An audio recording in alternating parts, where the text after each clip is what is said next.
All right, so my name's Everett McKay. My company is UX Design Edge. I'm based right here in beautiful St. Albans, Vermont. And what I do is I help teams, software teams, create simpler, more intuitive, more easier to use user experiences. And today what I'd like to do is talk to you about one of my favorite topics, which is 8 steps to an intuitive UI. So I just want to start by saying that great designs communicate well. I think it's very important, and I did want to mention that I have a book. It's called UI is Communication, and the point behind this book is that it explores UI design from the point of view of human conversation, because ultimately a UI is a form of human conversation. So when we do it this way, it really takes a lot of the subjectivity out of UI design. I'm mentioning my book for 3 reasons. First, of course, it's wonderful. If you're looking for a great book, it's a good place to start. Second is a lot of the material I'm going to be presenting today is from the book. But third, and most importantly, I will be giving this a signed copy of this very book to the person who asks me the very best question by the end of today. So I want you to have some good questions. Don't be shy, and feel free to ask me afterwards. All right, I want to start with a very bold claim. I think this is a bold claim, which is that UI design is an objective, principled form of human communication, not a subjective art. By the way, feel free to applaud at any time. All right, thank you. Very good, thanks. Yeah, so it's really kind of my personal objective to take as much subjectivity and art out of UI design as I possibly can, and that just makes the process a whole lot easier. If we have it as an issue of personal opinion, it's very, very difficult to make decisions to get people on board. So that's what I'm trying to do here. Now, this is a very important topic. After all, everybody wants, my mic's still good? Yep. All right, awesome. Everybody wants an intuitive UI. Whenever I engage with a customer, either through consulting or doing a workshop, that's usually the first thing they mention is, oh, we really want our UIs to be more intuitive. And from the user's point of view, having an intuitive UI is pretty much the highest praise they can bestow, right? Somebody says, oh, I love it, this UI, it's just so intuitive. That's really about as good as it gets in terms of customer feedback. But the interesting observation I've made is that nobody really knows what this term means. We use it all the time as if it were the most meaningful word in the world, but it's not. We don't know what this term means. And the reason I say that is because I ask people. Someone says, oh, I love that. It's got such an intuitive UI. I say, okay, cool. What exactly does that mean to you? And it's surprising how weak the answers are. So here's some of the definitions I get. Some people will say, well, it means it's simple or it's easier to use. Well, I know what simple means. I know what easy to use means. Let's not confuse it with other stuff. This is an important concept, but let's not confuse it with other things. Some people say, well, it's a really dumbed down UI that any idiot can use. And I'm thinking, no, that's totally wrong. It's not like our users are stupid. That's really the wrong attitude. It's not, they're smart, but they don't know how our software works as well as we do, and they're busy trying to get their work done. That's really the problem we have to solve here, not that they're stupid and we have to dumb things down. Some people say, well, it's an unrealistically high bar that most UIs can't achieve. Well, if that's true, well, that's hardly motivating. I want something that's practical. Some people define it as familiar. An intuitive UI is familiar. Okay, so what does that mean? So what do we accomplish with that? I've never actually seen anybody use the word familiar and accomplish anything in a design discussion. So all we're really doing is trading one vague abstract term for another one. So that doesn't get us anywhere. Some people say, well, it's whatever Apple does, and I get that. You know, Apple designs a lot of great products, but the interesting thing is I'm an iPhone user, and so what I do is I keep track of all the unintuitive UI on my iPhone, and it's a huge list. It's surprising how many things Apple gets wrong. So just because Apple does something, it doesn't mean it's intuitive. Oops. So by the way, in terms of intuitive, so the next button is right next to the blank the screen button, and on occasion, I'm going to do that. All right, some people say, well, it depends, but I know it when I see it. Well, if you can't define it, you can't say what it is. How do you know it when you see it? So we need to do something better than this. Oh yeah, I missed one. It's personal opinion or subjective. All right, I want to point out that the dictionary does not help at all. The dictionary definition for intuitive is instinctive, and that's not what it's about. It's not about having behavior or knowledge that we're born with. This is not what we're talking about. We're talking about something completely different. So here's my definition. A UI is intuitive when the target users understand the behavior and effect without the use of reason, memorization, experimentation, documentation, or training. So if we have to think, if we have to experiment, if we have to look something up in a user manual, that means it's not intuitive by definition. A little more simply, an intuitive UI is self-explanatory. We look at the UI, we can immediately figure it out on our own without having to spend a lot of time and effort. All right, I don't know if you've ever heard this one, but I hear this from time to time. Somebody will say, well, it's intuitive once you understand how it works. Like, no, if you understand what intuitive is, that's the opposite of what intuitive is. You shouldn't have to learn it in order to use it. That's not what intuitive is. That sounds like something a marketing team came up with. So I think that's just total bull. A clear sign that your UI is not intuitive is that it needs a user's manual in order to get people going. In fact, when I'm engaging with a customer, one thing I'll ask them is, can I take a quick look at your user's manual? Because that's usually a document that has all the unintuitive UI carefully explained in a way where people can actually understand it. Why do we need user's manuals to do that? Shouldn't our UIs be self-explanatory? All right, so why do we care? Why is this an important topic? Well, my claim is that the world has changed. And it used to be in the old world that simply solving a problem was good enough. So we had some problem, we came up with some sort of solution, and if that required our users to read a user's manual or take some sort of training course or whatever to use our product, that was absolutely fine. And that's the way the world used to work, but I don't think that's the way the world works anymore. We have different expectations. We expect to be able to use products immediately without documentation or training. And I think there's really two reasons for this. So first of all, we have a new generation of users. We don't have the people who are used to learning technology the old way. We have people who are used to using smartphones, installing apps, and immediately figuring them out. And I think that mobile apps are setting people's expectations to be different than what they used to be. Also, I just want to point out that RTFM just doesn't work anymore. A lot of companies solve this problem by documenting it. So if you don't understand something, just document it. Users will read the documentation. That is not a solution anymore. Just to think this through a little bit more, I remember learning WordPerfect, right? If anyone learned WordPerfect, what did you have to do? You had to take the product home, you had to take the big giant document home and read it, and it took hours and hours to do this. Could you imagine trying to sell a word processor today that required that sort of work? Nobody's going to do that, right? My son is 20 years old. As far as I know, he's never read a user's manual in his life, and I don't expect that to change anytime soon. All right, so that definition that we have is a great start because we can recognize, by definition, if we have an intuitive UI or not. But in order to make a UI intuitive, we need something more.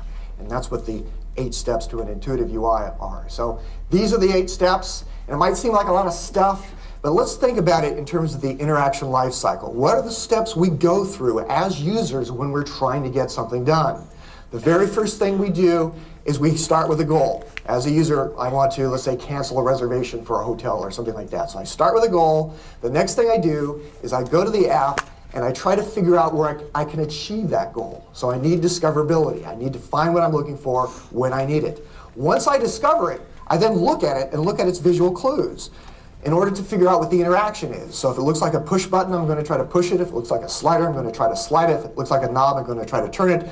Those are called affordances. We have visual clues that suggest the interaction.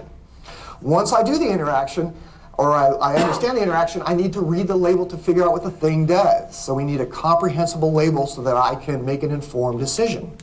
Once I do the interaction, I need responsive feedback.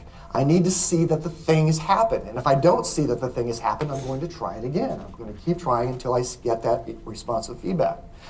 Next thing I need is predictability. I do the interaction. I need to be able to accurately predict the results. It should meet my expectations. If by contrast I'm surprised, I'm like, whoa, I didn't see that happening, that means it's not predictable. We also need efficiency. And the reason this is important is that if an interaction is kind of clunky, it requires a lot of steps that don't really seem necessary, it just doesn't feel efficient, people are going to describe it as unintuitive, and rightly so. Next thing we need is forgiveness. Users make small mistakes all the time. If they make a small mistake, what happens? Is it a disaster? Do they have to start completely over? Or by contrast, do we design for that and make it very easy to fix, or better yet, prevent the problem in the first place? And finally, we need explorability. We need the ability to explore the product without fear of getting lost or making a horrible mistake. So if we have the right combination of these attributes, we have an intuitive UI that the users can get through on their own without assistance, training, experiment, documentation, etc. All right, let's look at a few examples.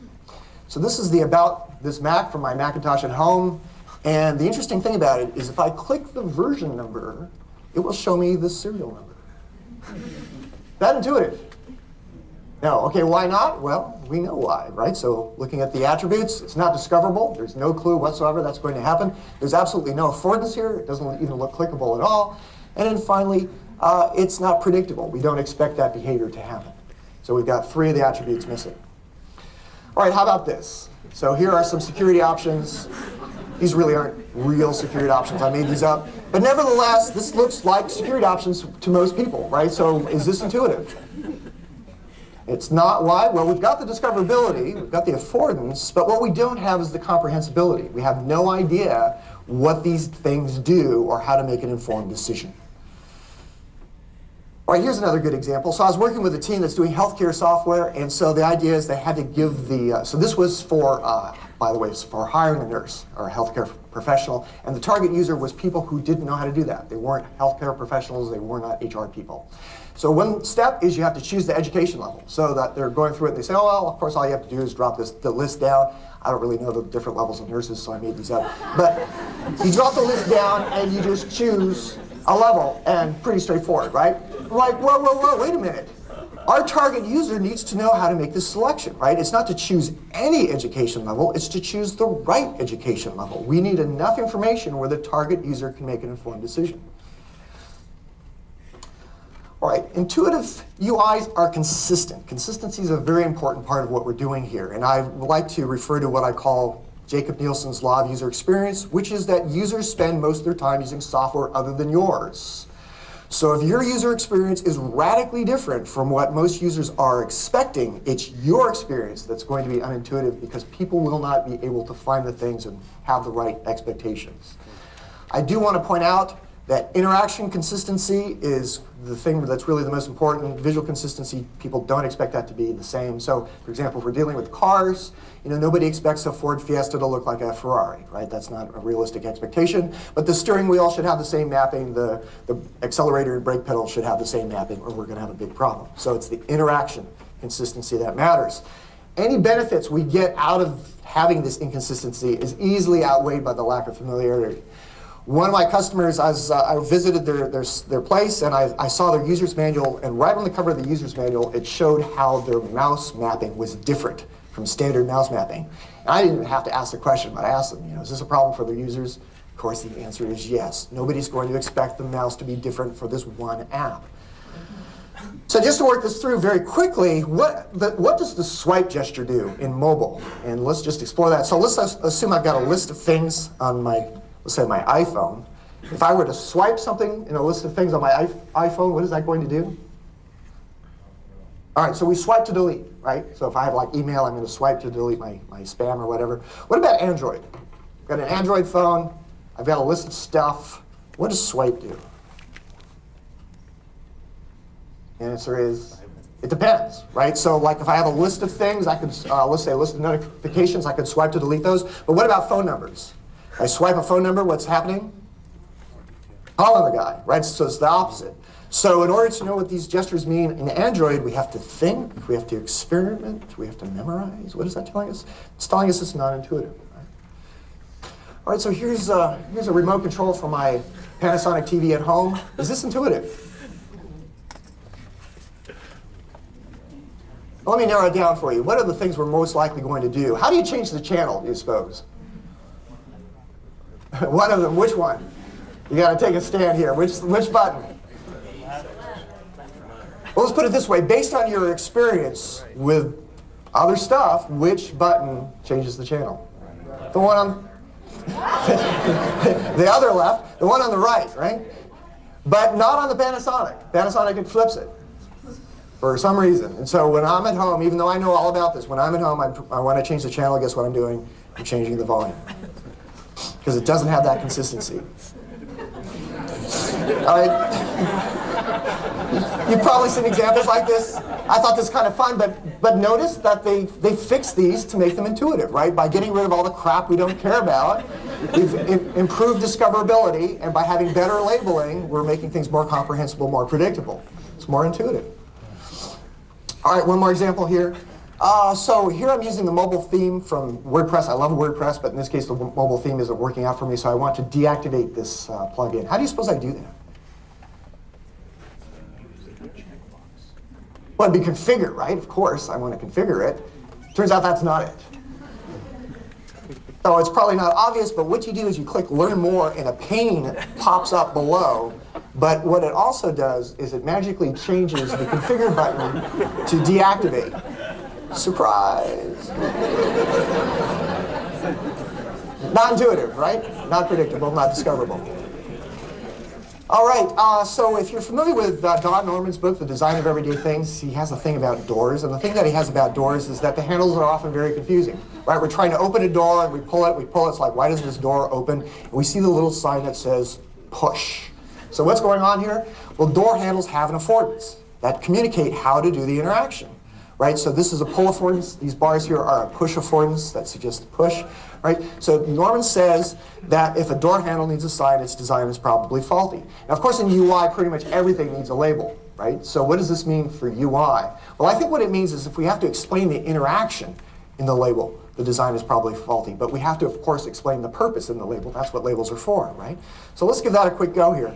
Here's a shower controller for a very nice hotel in Redmond, Washington. Let's just apply this technique here. So H, that's the purpose, right? That's cool. That's the C's the purpose. We're good there. On, off, that's the purpose. We're good there. What's up with that push and hold? Right, well, what's the problem here? Well, what's the affordance of a push button? It's the push. So if you push on this button to raise the temperature, guess what's going to happen? Nothing. You have to push and hold it to raise the temperature. So guess what they had to do? They had to go back and fix it with those little labels. That's a clue that our UI is not intuitive. All right, I don't want to spend a whole lot of time on this one, but this one, now, if you understand these attributes, this is pretty funny, right? So we've got discoverability. We've got affordance. What is the label for? It's to explain the purpose, right? It should go without saying that this is push, hopefully. All right, very good. So now we know what it means to be intuitive. We've got a great definition. We know what the 8 attributes are. I want to share with you some radical thinking here, which is that not everything has to be intuitive. So I want to put some thought into how we can be strategically unintuitive. So, yeah, let's look at some. Oh, yeah, let's start with some common excuses, though. So first thing I hear all the time, our users are trained professionals. People say, our users are experienced, trained professionals. You just can't walk up and use our product. This product is not designed for your mom or your dad, whatever.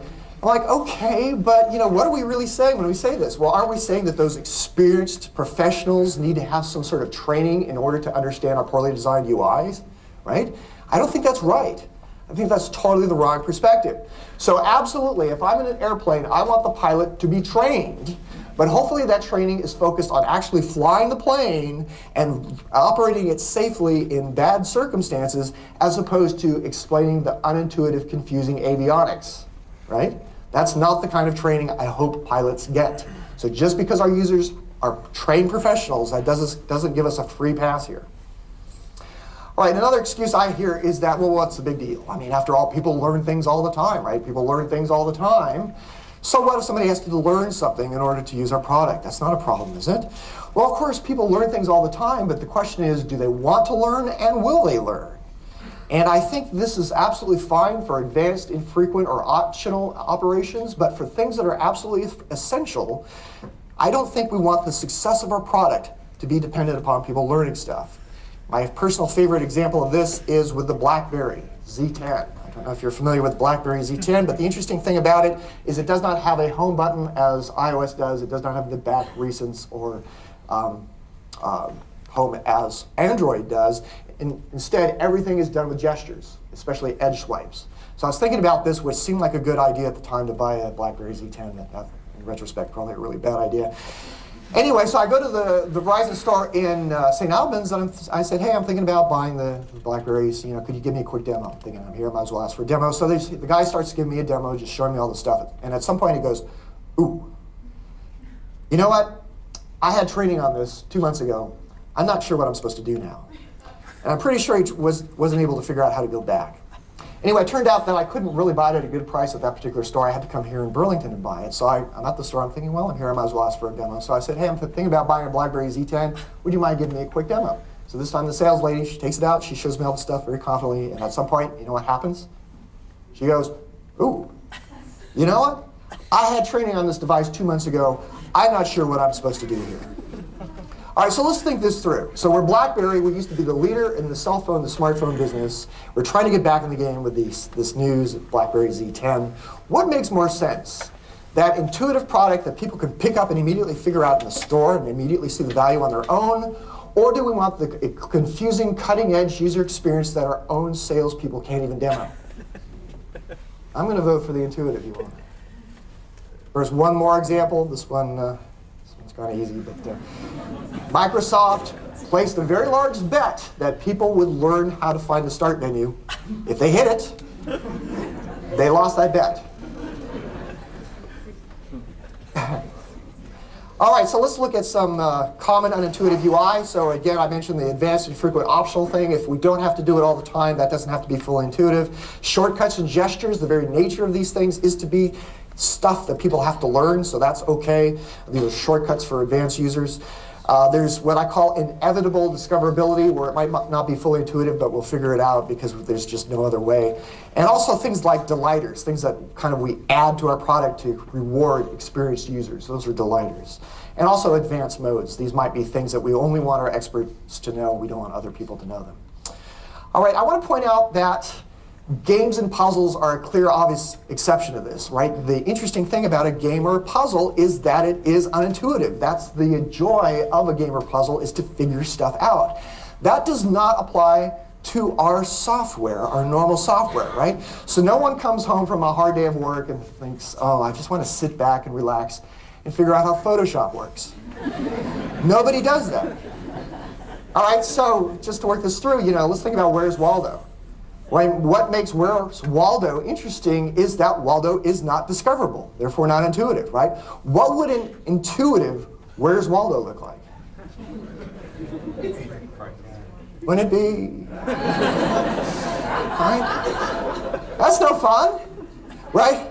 So games, puzzles are different. We want our productivity software to be intuitive. We don't enjoy finding stuff.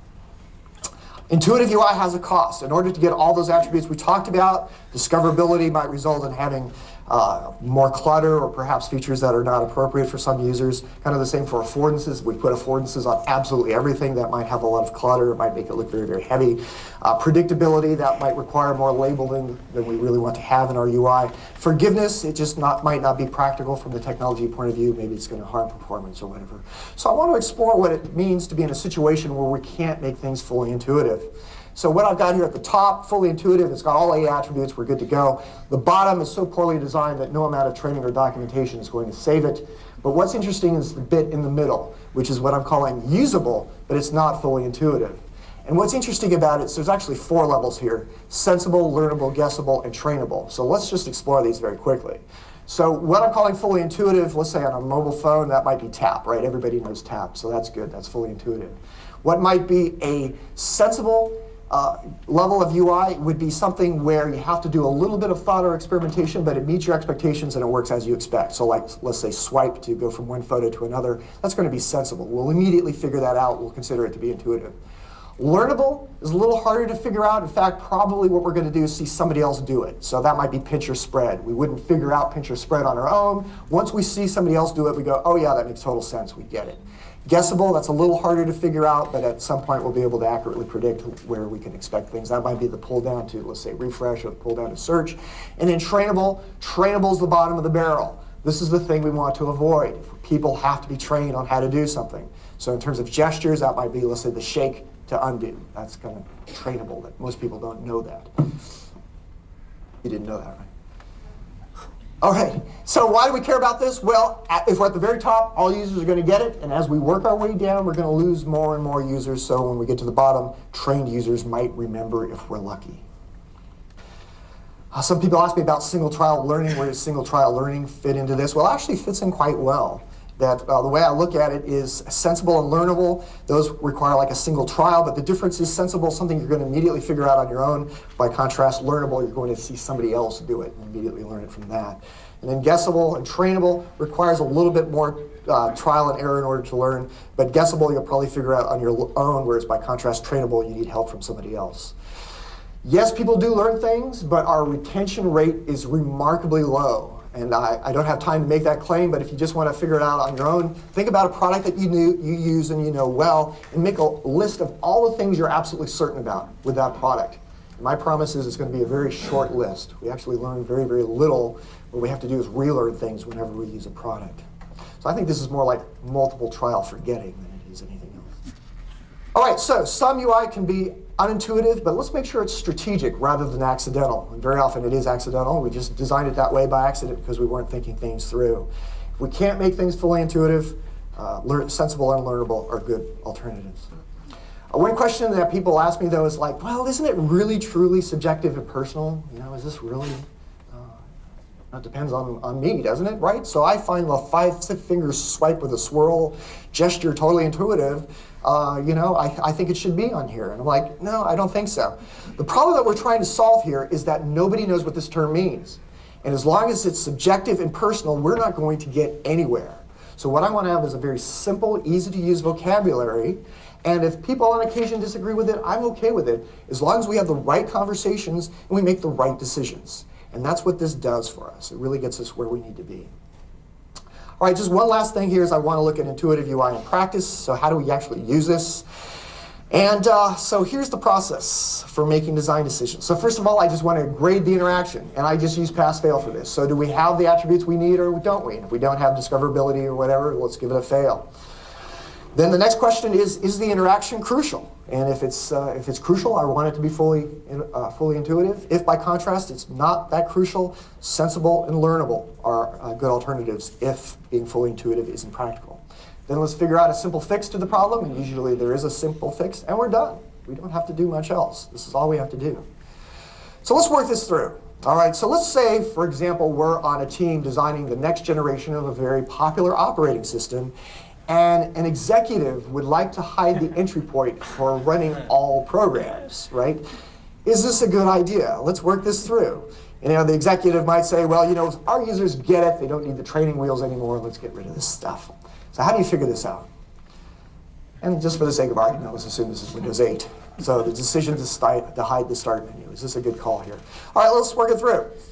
Well, all right, so first attribute is discoverability. If we hide something, it's not discoverable, so we fail right there.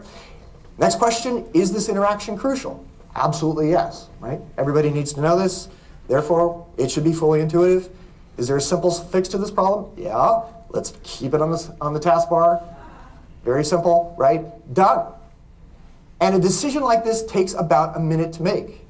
And I'm serious. This is very, very simple. We shouldn't have to spend a tremendous amount of time and effort to make decisions like this. A minute is plenty of time because this is the right answer.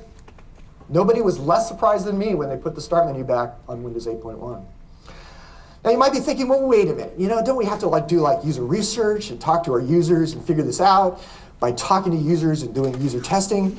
And no, the answer is no. If you think about it, there's a lot of things we should know about our users that go without saying. So if you hide something, users won't find it. We don't really have to test that.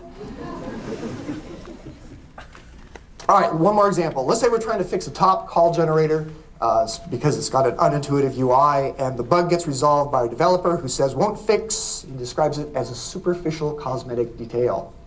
By the way, this is real. This happened. Okay, so how do we deal with this? And the developer says, well, I don't want to fix this. I get it. Works for me. I totally understand it.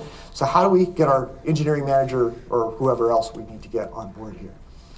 Well, here's some stuff that won't work, right? So if we have a discussion about what's subjective or personal, that's not going to get us anywhere. That's a total non-starter. We talk about that it's not intuitive. Nobody knows what that means. That's not very compelling. Again, unfamiliar. That's not going to get us anywhere better. So here's what we want to do instead. We want to have a better vocabulary for having this discussion. So we want to use words that people can actually understand and do something about it. So if you were to say to me, well, this feature's not discoverable, I know exactly what that means. I know exactly what to do about it. If you say it doesn't have a good affordance or a confusing affordance, I know exactly what that means. I know exactly what to do about it. If you say it's not comprehensible, target users don't understand the label, I know exactly what that means. I know exactly what to do about it. If it's not responsive, if there's no immediate obvious feedback, I know exactly what that means. I know exactly what to do about it.